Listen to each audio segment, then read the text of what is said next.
tengo que decir que después de un embarazo donde aumenté 30 kilos, soy como fiel, abanderada de la buena nutrición durante el embarazo. Con tantos cambios, no solo físicos, sino emocionales, mentales, hormonales y demás, la alimentación yo creo que juega un papel fundamental para que este proceso sea muy exitoso y obviamente al final no tengamos que recoger ni tantos estragos que podemos generar o causar por nuestro mal comportamiento o nuestra mala alimentación.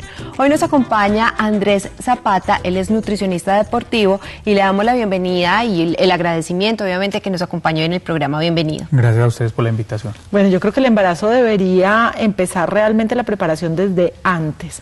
Lo digo porque por experiencia propia, en el primer embarazo me cogió en el peso que era, en el segundo no, y luego es más difícil para uno volver a su peso ideal. Pero no solo por eso, sino que muchas veces creemos que nos estamos alimentando y no nos estamos alimentando ni nosotros ni al bebé, lo que estamos es engordando. ¿Qué debemos hacer previo al embarazo? ¿Hay alguna dieta o alimentación especial preconcepción?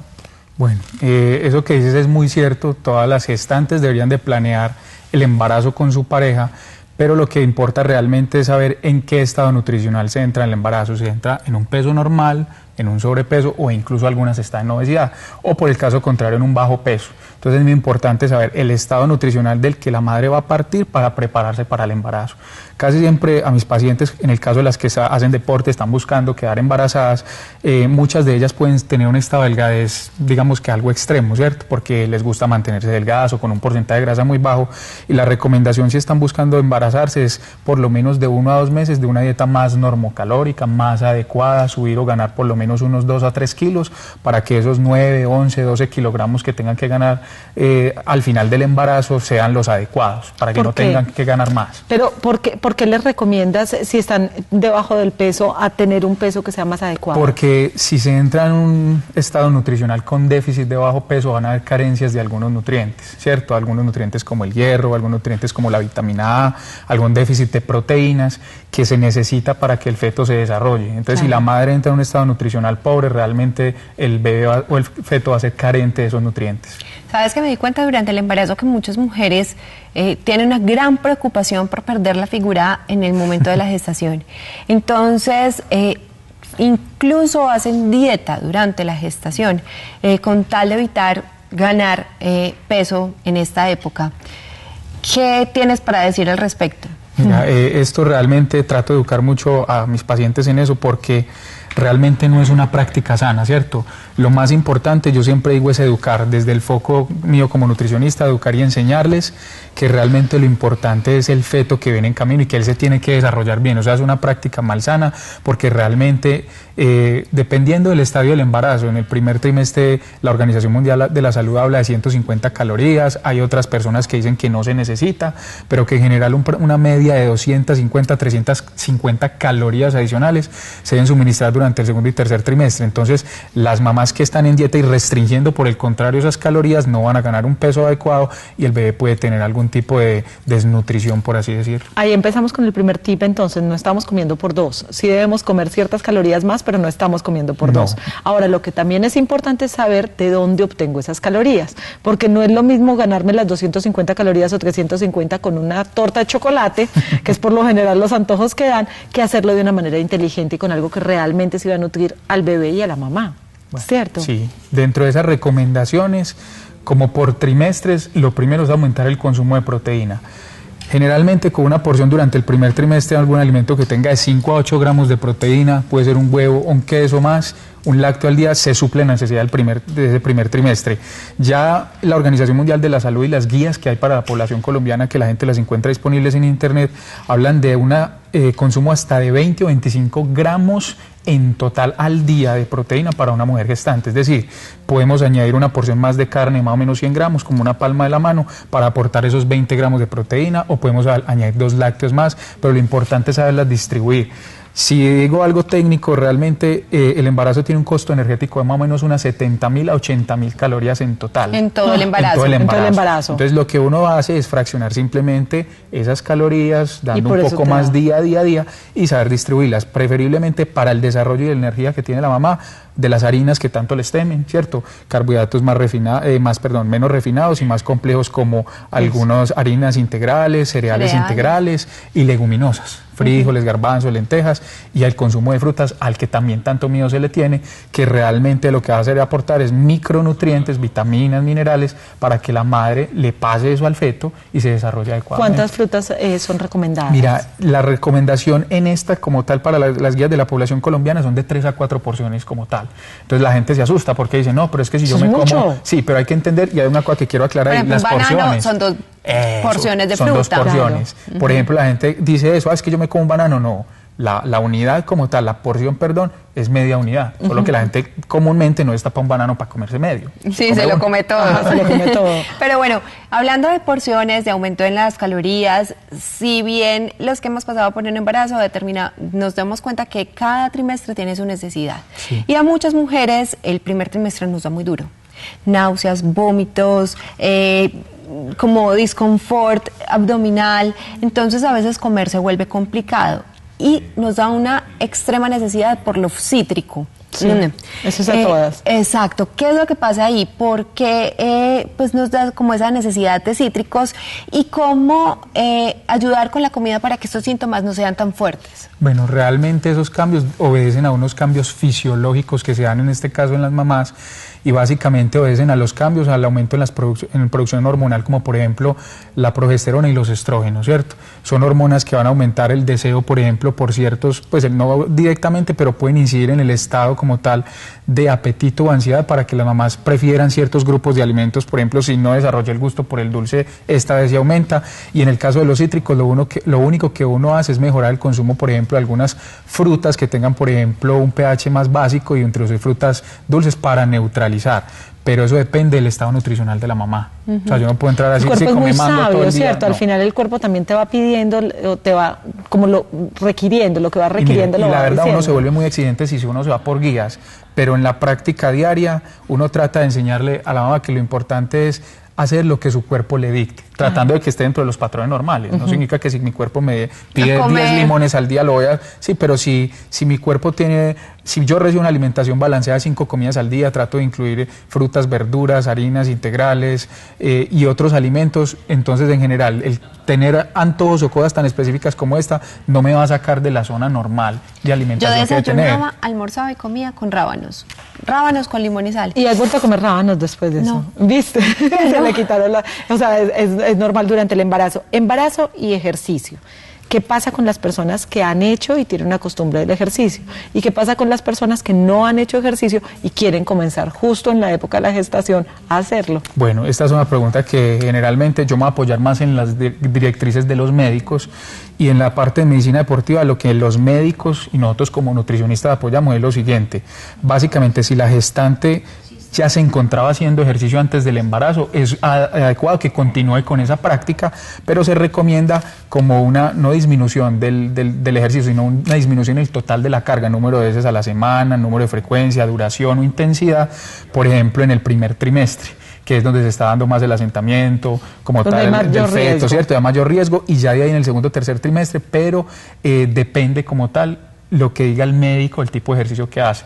Por ahí hubo una polémica hace mucho tiempo en una revista porque publicaron una mamá gestante haciendo CrossFit, ¿cierto? Levantando una barra así grande. Y yo me acuerdo que alguna vez yo estaba en una clase de un diplomado de nutrición deportiva y el docente decía, venga, es que esto está mal hecho, o los alumnos opinaban otras cosas, pero realmente lo que más coherente era depende, ¿cierto? Ajá. Si ella ya venía acostumbrada a hacer esos movimientos y si hay riesgo o no, pero eso sí debería tener un acompañamiento médico permanente. Pero por favor, porque es que muchas mujeres, incluso por este afán de me voy a engordar mucho en el embarazo, entonces es mejor empezar a hacer ejercicio.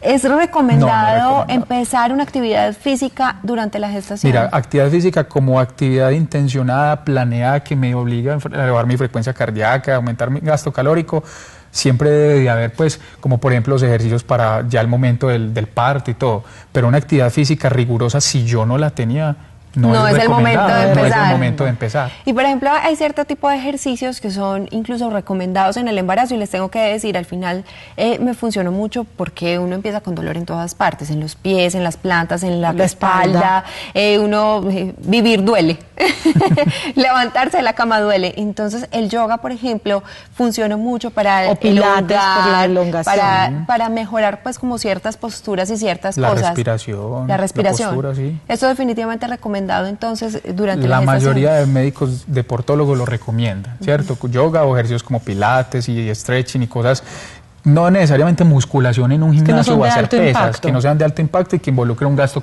calórico mínimo. Ajá. O sea, el hecho es no quedarse quietas y pensar estoy embarazada, que muchas confunden el estar embarazada como estar enfermas, que realmente no lo es. Una condición normal de la vida que ustedes que lo han vivenciado saben que es un poco más desgastante y tiene un gasto calórico más elevado, pero que en general hay que continuar con el ejercicio. El desgasto no viene durante el embarazo, el desgasto viene una vez uno tiene el bebé. Véame esta ojera, está cubierta por 5 kilos de corrector. Véame esta, y tengo uno de 4 y una de 12 y todavía no he vuelto a dormir. Pero es real, no. El tema de la lactancia, el tema del trasnocho y el tema pues, normal del desgaste, obviamente, el enfrentarnos a esta maternidad que es tan hermosa, hace que tengamos unas necesidades, me imagino, también nutricionales diferentes. Sí. ¿Cómo debe comer una persona después de tener un bebé? Bueno, entonces ya de ahí, de ese peso que se ganó como tal, dependiendo si se ganó un peso adecuado o no, va a quedar una reserva.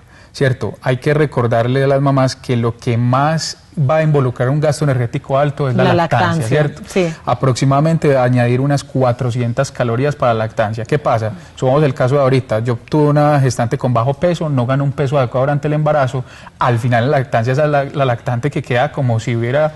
Como si tuviera una desnutrición, sí, ¿cierto? Claro. Que literalmente tenía busto y pierde el busto porque las mamas, como ustedes saben, tienen más grasa, se queda literalmente con un peso por debajo del que comenzó con el embarazo, porque realmente amamantar y el reflejo como tal de succión que tiene que tener el bebé, pero el gasto que tiene la mamá, eso realmente involucra un gasto calórico muy alto que fácilmente las hace perder peso, por lo que tanto se preocupan del primero al máximo 6º mes. Ajá. Y eso depende de cuánta reserva tenga. Lo importante también es cómo se alimenten, porque si entonces yo me pongo la excusa de tengo un gasto calórico mayor y entonces lo ocupo con chocolates o con cosas que son inoficiosas, el caso es que cuando deje de alimentar lo que voy a ver es ganado peso.